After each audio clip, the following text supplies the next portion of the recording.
আমার প্রিয় ছেলেমেয়েরা, আশা করি তোমরা সবাই ভালো আছো, সুস্থ আছো। আমি তোমাদের লিপিকা সিস্টার। আমি এখন তোমাদের বাংলা ক্লাস নেব।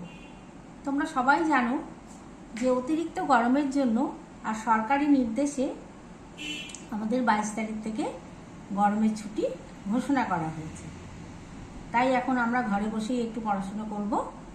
তোমরা ঘরে বসে পড়াশোনা করবে, একদম রোদে রোদে বাইরে বেরোবে না, ভালো করে একটু জল খাবে আর ঘরের মধ্যেই থাকার চেষ্টা করবে সবসময়। দেখো, আমাদের নৌকাযাত্রা কবিতাটি যেরকম হয়েছিল, পড়ানো হয়েছে ক্লাসে, তার থেকে কিছু প্রশ্ন উত্তর আমাদের বাকি ছিল। তার থেকে আমি কয়েকটা প্রশ্ন উত্তর এখন তোমাদের করিয়ে দেবো, তোমরা লিখে নাও। ক্লাসে আমরা এগুলো করে ফেলেছি। সে সঙ্গে কাকে কাকে নেবে, সে সঙ্গে আশু আর শ্যামকে নেবে। এবার তারপর থেকে দেখো আমি করাচ্ছি। সে তার মাকে কাঁদতে বারণ করেছে কেন? কারণ সে যেদিন নৌকাযাত্রা করে যাচ্ছে সেই দিনই সে ফিরে আসবে, তাই। রামকে বনবাসে যেতে হয়েছিল কেন? পিতার সত্য পালনের জন্য রামকে বনবাসে যেতে হয়েছিল। রামচন্দ্রের কাহিনী কোন বই পড়লে জানা যায়? রামায়ণ বই পড়লে জানা যায়।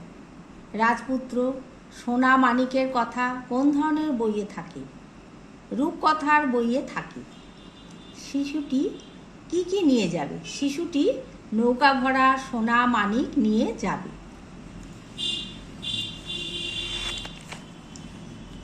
সে কখন নৌকা ছেড়ে দেবে? সে ভোরের বেলা নৌকা ছেড়ে দেবে। দুপুরবেলা তার মা কোথায় থাকবেন? দুপুরবেলা তার মা পুকুর ঘাটে থাকবেন। তখন সে কোথায় থাকবে? তখন সে নতুন রাজার দেশে থাকবে। কোন কোন জায়গা পেরিয়ে শিশুটি যাবে? কোন কোন জায়গা? শিশুটি তীরপুর্ণির ঘাট আর তেপান্তরের মাঠ পেরিয়ে যাবে। সে কখন ফিরে আসবে? সে সন্ধ্যের সময় ফিরে আসবে। নতুন জায়গা ঘুরে আসার গল্প মাকে সে কিভাবে শোনাবে? মায়ের কোলে বসে সে মাকে নতুন জায়গার গল্প শোনাবে। এবার দেখো বাক্য রচনা। বাক্য রচনা আমি অনেকগুলোই ক্লাসে তোমাদের করিয়ে দিয়েছি। বাঁধা, নৌকা, সমুদ্র, গল্প, মাঝি, যে কটা আছে, যে কটা করানো হয়নি সেগুলো বাড়িতে তোমরা বাক্য রচনা করে নেবে। এবার দেখো বর্ণ বিশ্লেষণ। বর্ণ বিশ্লেষণ রাজপুত্র আর তেপান্তরে হয়ে গেছিল। এবার রাজগঞ্জ। রাজগঞ্জটা এখন করাচ্ছি। দেখো, র যোগ আ বর্গীয় জ যোগ অ, রাজ। গঞ্জ, গ যোগ ঞ, জ যোগ অ, রাজগঞ্জ। এবার দুপুরবেলা, দ যোগ হর্ষ দু, প যোগ হর্ষ পু, র ব যোগ এ, ল যোগ আ, দুপুরবেলা।